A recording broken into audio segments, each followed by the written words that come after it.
Vous allez croiser souvent des amis qui vont vous dire, on n'a pas besoin de prier, il faut travailler. C'est le travail qui paye. Vos histoires d'aller à l'église, tout ça. Les Chinois, là, ils ne prient pas. Ils mettent leurs enfants à l'école. Qui a déjà entendu ce genre de paroles, là? Ils vont vous faire sortir des vidéos, montrer des gens en Chine qui sont en train d'étudier ici en Afrique, on prie. Vous allez entendre une catégorie de personnes dire qu'on ne fait pas d'offrande, aller à l'église, ce n'est pas utile. Ils vont vous citer des exemples de gens qui ont réussi tout ça, sans tout ça. Je ne crois pas en ça, je suis pasteur. Je pense que cette manière de penser vient tout droit de l'enfer. Est-ce que vous savez que sans faire d'offrande, bâtir d'hôtel, effectivement, quelqu'un peut réussir? Sans aller à l'église, ça existe, il y a des cas comme ça. Peut-être que d'une part, c'est des cas isolés, d'autres vont démontrer que ce ne sont pas des cas isolés. Mais je vais vous donner des exemples de gloire et de succès qui n'ont pas été alimentés par la prière. Je vais vous donner des exemples. Dans mon pays, il y a eu des feux éphémères, des succès éphémères en matière de jeûne. Il vous est déjà arrivé d'être convaincu que si le ministre vous donne rendez-vous et qu'il vous reçoit, vous êtes exaucé.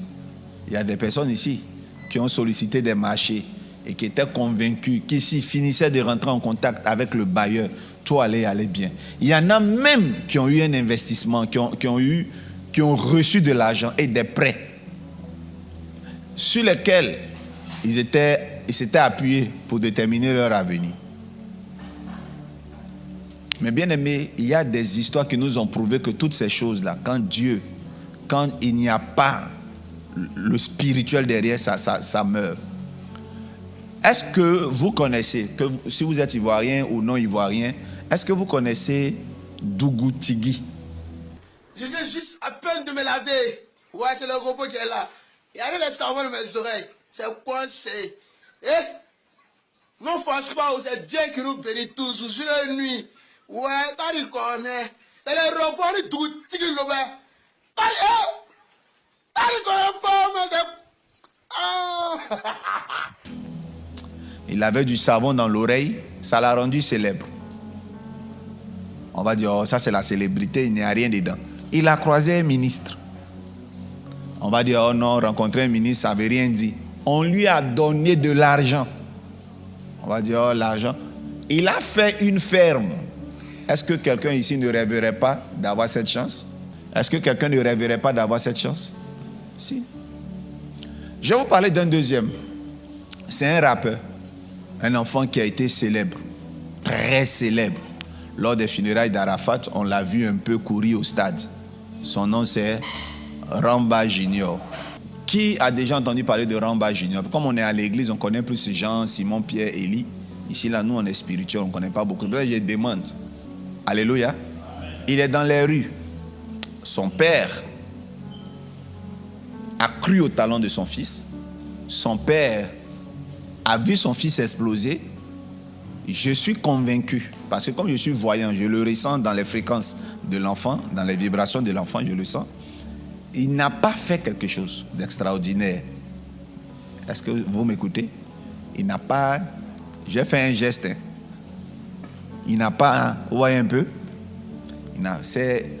Ça peut arriver que dans la famille, quelqu'un, il saute, il explose, sans avoir rien fait. Mais j'ai un doute sur la longévité de ce genre de succès, qui ne sont pas alimentés par le spirituel et les prières.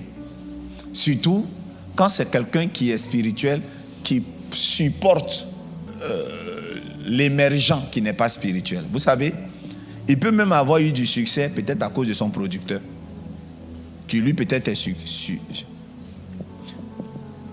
spirituel. C'est pour ça que vous allez voir que dans des grandes entreprises chinoises, si un Chinois te recrute, si tu es en bas, il s'en fout de ta spiritualité.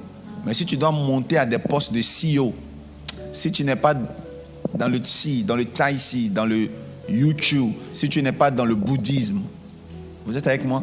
Si vous n'êtes pas dans Hare Krishna, si vous n'êtes pas dans quelque chose de spirituel, vous n'allez pas monter.